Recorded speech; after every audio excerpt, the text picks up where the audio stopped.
ঐতিহ্য তার পরিচয় জিআই ট্যাগ মাধ্যমে মিଳିଥାଏ। ଆମେ ଆହୁରି ଗର୍ବିତ କଣ୍ଟେଇ ଗୁଣ୍ଡି ବାଇଗଣ ଆମ ନୟାଗଡ଼ ଜିଲ୍ଲାର ଗର୍ବ ଆଉ ଗୌରବକୁ ସମଗ୍ର ବିଶ୍ୱରେ ପରିଚିତ କରାଇଛି ଏହି ଜିଆଇ ଟ୍ୟାଗ ମାଧ୍ୟମରେ। ଆଉ ଗୋଟିଏ ଗୌରବ ନୟାଗଡ଼ ଜିଲ୍ଲା ପାଇଁ କୃଷି ବିଭାଗରେ ବିଶେଷ କରି ଆଖୁ ଚାଷ ଇଏ ବି ଆମ ପାଇଁ ଗୋଟେ ଗର୍ବ ଗୌରବ। ସେ ଦଶପଲ୍ଲାର ହଉ ଖଣ୍ଡପଡ଼ାର ହଉ ବା ଓଡ଼ଗାଁର ହଉ ଆମ ନୟାଗଡ଼ର ପରିଚୟ ଠିକ୍ ସେଭଳି ଛେନାପୋଡ଼ ବି ଆମ ନୟାଗଡ଼ ଜିଲ୍ଲାର ଗର୍ବ ଆଉ ଗୌରବ। କିନ୍ତୁ ଦୁଃଖର ବିଷୟ ଏଇଆ, ଯେତେବେଳେ ଜିଆଇ ଟ୍ୟାଗ ପାଇଁ ଛେନାପୋଡ଼କୁ ଆବେଦନ କରାଗଲା ସେତେବେଳେ ତ ଆମେ ସଚେତନ ନଥିଲୁ। ଆମେ ସ୍ୱୀକାର କରୁଛୁ ଆମେ ସଚେତନ ନଥିଲୁ।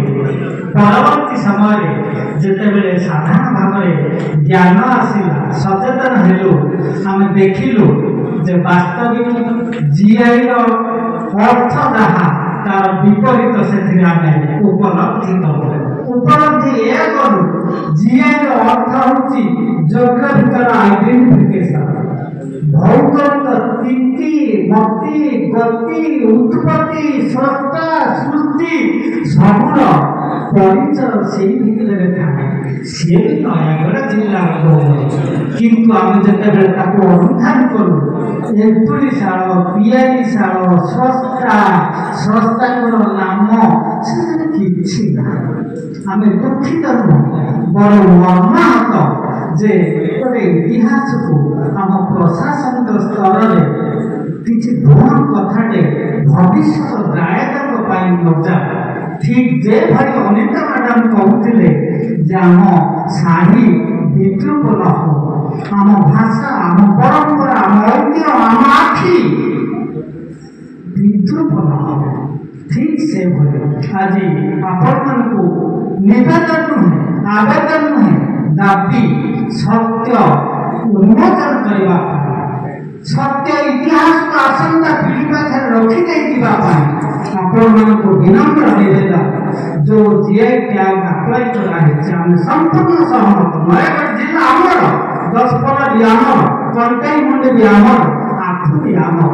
ସମସ୍ତେ ଆମେ ଏକ, ଆମ ବିଚାର ଏକ, ଆମ ସଂସ୍କୃତି ଏକ, ଆମ ପରମ୍ପରା ଏକ, ଆମ ଭାଇଚାରା ଏକ, ଆମ ଧର୍ମ ନର୍ବ ଗର୍ବ ବର୍ଣ୍ଣ ନିର୍ବିଶେଷରେ ଆମ ଭାରତୀୟ ଏକ।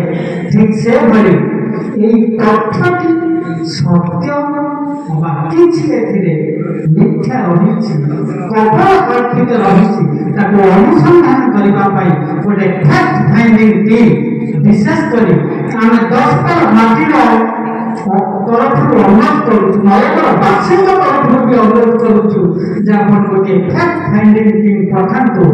ଅନୁଭବ କରିବେ ଛେନାପୋଡ଼ର ବାସ୍ନା ଆଉ ସୃଷ୍ଟି ଆଉ ସ୍ରଷ୍ଟା ଆଉ ଜିଆଇ ଟ୍ୟାଗ ପାଇଁ ଆପ୍ଲାଏ କରାଯାଇଥିବା ଭିତରେ କୋଉଠି ଗୋଟିଏ ବାସ୍ନା ଗନ୍ଧ ଅଛି କି? ଏତିକି ହିଁ ନିବେଦନ। ଆଶା କରିବୁ ଆପଣ ଆକୁ ସାମାଜିକ ଦୃଷ୍ଟିକୋଣରୁ, ଇତିହାସର ପୃଷ୍ଠଭୂମି ଦୃଷ୍ଟିରୁ, ସଂସ୍କୃତି, ପରମ୍ପରା, ଐତିହ୍ୟ ଦୃଷ୍ଟିକୋଣରୁ ଆମର ଏହି ଆବେଦନକୁ